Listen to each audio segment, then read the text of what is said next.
कल मोदी जी ने बोली है वो भी आप पढ़ पढ़ के बोल रहे थे। दो चार चीजें भाई, कांग्रेस को गाली देनी है आपको, टीएमसी को देनी है क्योंकि बंगाल में चुनाव है, डीएमको को देनी है क्योंकि तमिलनाडु में चुनाव है, और सपा और कांग्रेस तो आपके दुश्मन है ही। प्रेस कॉन्फ्रेंस का नाम लेते हो, होती प्रेस ब्रीफिंग है। मैं ये कहना चाहूंगा जो महिला आरक्षण विधेयक है ये तो लागू हो चुका है, इसकी शुरुआत हमने की। सोनिया गांधी जी के नेतृत्व के अंदर सबसे पहले हम ये विधेयक लेके आए थे, और बीजेपी महिलाओं की बात कर रही है। जिस बीजेपी के विधायक रेप के, बलात्कार के आरोपियों, जिस बीजेपी ने बलात्कार के आरोपियों को सजा माफ कर दी हो, जेल से छुड़वा दिया हो, जिस बीजेपी के नेताओं के ऊपर इतने आरोप लगे हैं महिला अपराधियों को बचाने के, वो बीजेपी आज किस मुंह से महिला सशक्तिकरण की बात कर रही है? तो ये साजिश है सीधी और सीधी। क्योंकि मोदी जी जिस प्रकार से जो मन की बात कर रहे थे, देश की जनता को संबोधित कर रहे थे, वो ऐसा लग रहा है जैसे कि बहुत बड़ा नाटक करने के लिए दिन में ही लोग कहने लग गए थे कि अब नाटक होंगे 8:30 बजे, और वही हुए। महिला सशक्तिकरण की बात कर रहे हैं, खुद जो है अपनी बीवी को साथ नहीं रखते। देखिए, सबसे पहले तो मैं मुख्यमंत्री जी को ये कहना चाहूंगा कि कल मोदी जी ने ये सारी बात बोल दी थी, तो आपने नया क्या बोला है? और जो कल मोदी जी ने बोली है वो भी आप पढ़ पढ़ के बोल रहे थे। दो चार चीजें भाई, कांग्रेस को गाली देनी है आपको, टीएमसी को देनी है क्योंकि बंगाल में चुनाव है, डीएमको को देनी है क्योंकि तमिलनाडु में चुनाव है, और सपा और कांग्रेस तो आपके दुश्मन है ही। बाकी नई बात आपने क्या कही? आप प्रेस कॉन्फ्रेंस का नाम लेते हो, होती प्रेस ब्रीफिंग है, आपने अपनी बात कह दी और पत्रकार सुन के आ जाते हैं। मैं ये कहना चाहूंगा जो महिला आरक्षण विधेयक है ये तो लागू हो चुका है। 2023 का जो विधेयक है, जो सर्वसम्मति से पास हुआ था, सबसे पहले तो मैं बता दूं इसकी शुरुआत हमने की। सोनिया गांधी जी के नेतृत्व के अंदर सबसे पहले हम ये विधेयक लेके आए थे, लेकिन इन लोगों ने उस समय साथ नहीं दिया, विधेयक पास नहीं हो पाया।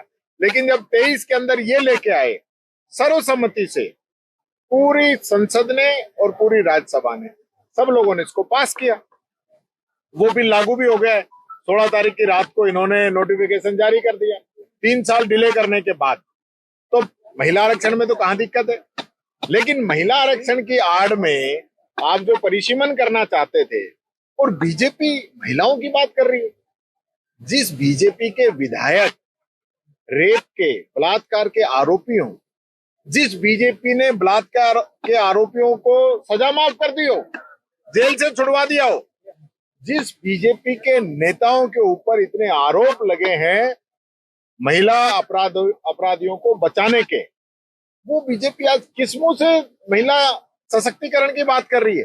और आप तो 12 साल से हो, आपने हर एक बिल पास करवाया है, महिला आरक्षण का पास कराया था इसके अंदर, तो ये पहला बिल ऐसे कैसे था जो आप पास नहीं करा पाए? तो ये साजिश है सीधी और सीधी। क्योंकि मोदी जी जिस प्रकार से जो मन की बात कर रहे थे, देश की जनता को संबोधित कर रहे थे, वो ऐसा लग रहा है जैसे कि बहुत बड़ा नाटक करने के लिए दिन में ही लोग कहने लग गए थे कि अब नाटक होंगे 8:30 बजे, और वही हुए। महिला सशक्तिकरण की बात कर रहे हैं, खुद जो है अपनी बीवी को साथ नहीं रखते हैं। कमाल है ये यानी आप जिस प्रकार की कौन सी भाषा आप बोल रहे हो? और महिलाओं के लिए आपने 12 साल से आप वहां बैठे हो, आपने क्या किया वो बता दो। और यहाँ तो हमारी जो सरकार है, मैं देख रहा था, ये कह रहे हैं कि हमने लखपति दीदी बना दी। आप बता दो कितनी लखपति बनी है, यही पूछ लेता हूं मैं। विराटनगर विधानसभा में कितनी ऐसी महिलाएं हैं जिनको लखपति बनाने के लिए इन्होंने उनके खाते में 1-1 लाख रुपए डाले। अब तो ये कह रहे हम 1.5 लाख डाल रहे हैं। तो जरा आप मेरे से पूछ रहे हो तो गांव में महिलाओं से पूछ जाना कि किस किस के खाते में। अरे महिलाओं को, जो बेचारी विधवा हैं, जो वृद्ध हैं, उनको हर महीने ये पेंशन नहीं दे पा रहे हैं, महिलाओं को सिलेंडर नहीं दे पा रहे हैं। जो ये कह रहे थे कि बुजुर्गों की, हमारी माता बहनों की आंखें खराब होगी, सिलेंडर नहीं दे पा रहे हैं। कौन से मुंह से महिला आरक्षण की ये बात कर रहे हैं? बिल लागू है, आज चाहे तो ये कल ही नोटिफिकेशन उसका जारी करें, प्रक्रिया क्या अपनानी है वो करें। राहुल गांधी और विपक्ष का ये कहना है कि ये महिला बिल नहीं है, ये महिला विरोधी बिल है, क्योंकि डिलिमिटेशन का ये बिल बताया जा रहा है। देखिए, मैं ये बात मैंने पहले ही बोली है कि वे परिसीमन करना चाह रहे हैं, और परिसीमन भी 2011 से करना चाह रहे हैं। क्यों?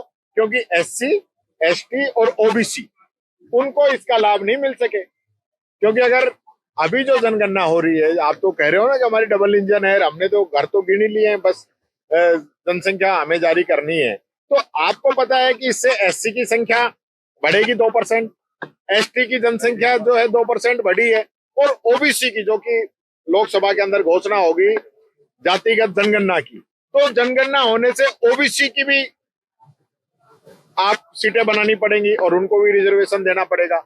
वो आप देना नहीं चाहते क्योंकि आप एससी एसटी और ओबीसी के खिलाफ हो, आपकी मेंटेलिटी इनके खिलाफ है। मैं कहना चाहता हूं, कौन सी ऐसी स्कीम है आपने जो गरीबों के लिए चलाई है? एक स्कीम का नाम बता दीजिए जो गरीब के लिए। यहाँ तो दिन भर जो है डबल इंजन 35 लाख करोड़ के एमओयू ये जिक्र चलता रहता है, और मुख्यमंत्री जी खुद को किसान बताते हैं, 1 बीघा जमीन नहीं है, और ये कह रहे हैं कि भाई 20-25 दिन ही काम करते हैं किसान। उसको ये नहीं पता, ये तो छोड़ो, इसका पूरा परिवार, महिलाएं, बच्चे सब 24 घंटे साथ लगे रहते हैं, तब कहीं जाके हम लोगों का पेट भर पाता है। उस किसान के बारे में आपको नहीं पता उसको ही, और आप तो ज्ञान दे रहे हो कि आप काम करिए, आप खाली बैठे रहते हो, 20-25 दिन काम करते हो। ये स्थिति है मुख्यमंत्री जी की। तो मुख्यमंत्री जी को तो ऊपर से डायरेक्शन आई है, ये डायरेक्शन पिछले 10 दिनों से चल रही है लगातार। आप देख रहे होगे, टोटल बीजेपी है वो महिला आरक्षण के बारे में समझाने में लगी हुई 10 दिनों से, और जैसे ही बिल गिरा, क्योंकि इनको पता था बिल गिरेगा, तो जो महिला सांसद अंदर थी वो तख्ती लेके भी आ गई। यानी आपको पहले ही पता था कि ये बिल गिरेगा, तो तख्ती लेके प्रदर्शन भी कर रहे हो। तो गुमराह क्यों कर रहे हो जनता को? बिल को लेकर कांग्रेस सपोर्ट करती कि नहीं करती क्या बिल के लिए? अरे भाई, आप समझे ही नहीं, महिला बिल कांग्रेस सपोर्ट कर चुकी है, कांग्रेस पहले लेके आ चुकी है, बीजेपी के बिल को सपोर्ट करके पास करा चुकी है। महिला बिल आज के समय में लागू है। ये तो परिसीमन का जो सीटें बढ़ा के करना चाह रहे थे वो बिल गिरा है इनका, जो ये लोगों को गुमराह करना चाह रहे हैं। ये तो इनको वोट चाहिए। बंगाल में, तमिलनाडु में इनकी बुरी हालत हो रही है, इनकी ढंग से धुनाई वहां पे हो रही है, वो बचाने के लिए, क्योंकि आचार संहिता लगी हुई है, आचार संहिता लगी हुई है। चलते चुनाव के अंदर अब बिल क्यों लेके आए हो?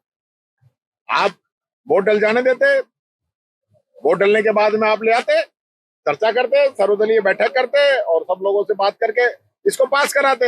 लेकिन आपकी नीयत में खोट है, जो खोट सदा से चलती आ रही है। आप किसान के, मजदूर के, युवाओं के, आम व्यक्ति के, व्यापारी के, महिलाओं के, किसी के भी हित में नहीं है।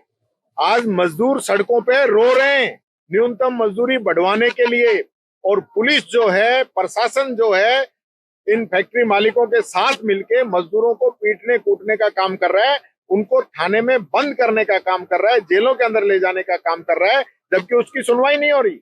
उसको क्या मिल रहा है न्यूनतम मजदूरी? आज उसका पेट नहीं भर रहा है। वो अदर स्टेट से आके हमारे यहाँ पे आए हैं, हमारे यहाँ के मजदूर दूसरी जगह गए हुए हैं, बेचारे मजदूर को रोटी नहीं मिल रही। एक सर आखिरी सवाल, बंगाल के चुनाव कैसे देखते हैं? बंगाल का चुनाव ऐतिहासिक होगा और बीजेपी जो है बुरी तरह वहां पे हारेगी।